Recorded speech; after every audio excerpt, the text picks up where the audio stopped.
भारतीय रेलवे ने parcel loading से जुड़े नियमों में बड़े सुधार करते हुए व्यापारियों के लिए प्रक्रिया और आसान बना दी है। खासतौर पर छोटे व्यापारी, किसान और लॉजिस्टिक्स सेक्टर इससे सीधे लाभान्वित होंगे।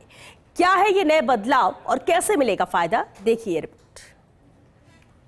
रेलवे ने पार्सल लोडिंग के नियमों को सरल बनाकर ईज ऑफ डूइंग बिजनेस को नई मजबूती दी है। अब व्यापारी रेलवे के माध्यम से कम लागत में और आसानी से अपना माल देश के किसी भी कोने तक भेज सकते हैं। हाल ही में जम्मू कश्मीर तक रेल परिवहन शुरू होने से यहाँ पार्सल बिजनेस को बड़ा बढ़ावा मिला है। खास तौर पर छोटे किसान और कृषि उत्पादों से जुड़े व्यापारी अब सीधे रेलवे पार्सल नेटवर्क से जुड़ पा रहे हैं। पहले कड़े मानकों के कारण एग्रीगेटर के रूप में पंजीकरण मुश्किल था, लेकिन अब नियमों में ढील दी गई है।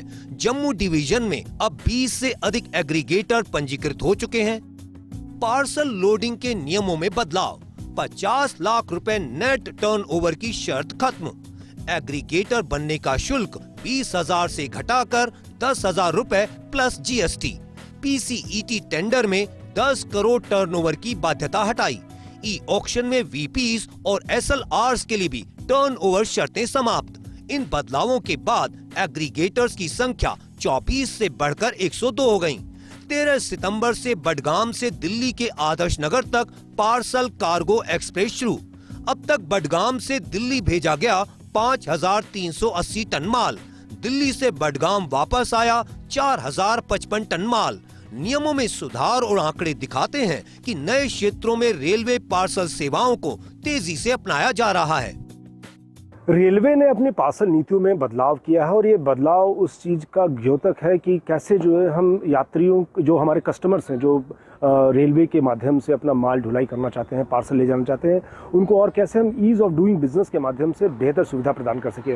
और इसी क्रम में भारतीय रेलवे द्वारा पॉलिसी में बदलाव किया गया है। जो कंडीशंस थी उसमें हमने फ्लेक्सिबिलिटी रखी है ताकि जो है और भी छोटे छोटे जो हमारे व्यवसायी वर्ग हैं वो भी हमारे साथ जुड़ सके। रेलवे में अब एसएलआर और पार्सल वैन की लीज प्रक्रिया भी ज्यादा लचीली हो गई है। 10 दिन से लेकर 90 दिन तक शॉर्ट और लॉन्ग टर्म लीज की सुविधा उपलब्ध कराई गई है, जिससे बाजार की मांग के अनुसार पार्सल ऑपरेशन संभव हो पाया है। साथ ही कॉनकोर भी पार्सल नेटवर्क से जुड़ गया है। मुंबई कोलकाता रूट पर फर्स्ट माइल लास्ट माइल सेवा शुरू कर दी गई है। भविष्य की योजनाओं की तैयारी, रेलवे की भविष्य में ट्रांसशिपमेंट सुविधा की तैयारी, ऑनलाइन बुकिंग के लिए मोबाइल ऐप की सुविधा, डोर टू डोर पार्सल सेवा और डबल डेकर कोच में पार्सल स्पेस की तैयारी, 130 किलोमीटर प्रति घंटे की रफ्तार से चलने वाली पार्सल ईएमयू ट्रेन चलाने का फैसला। फीस होती थी, उन फीस का जो हमने रिडक्शन किया है। जो टेंडर कंडीशंस होती थी उनमें जो हमने बहुत लचीला उसको किया है ताकि जो है छोटे व्यवसायी भी जो है रेलवे के माध्यम से अपना पार्सल भेज सके।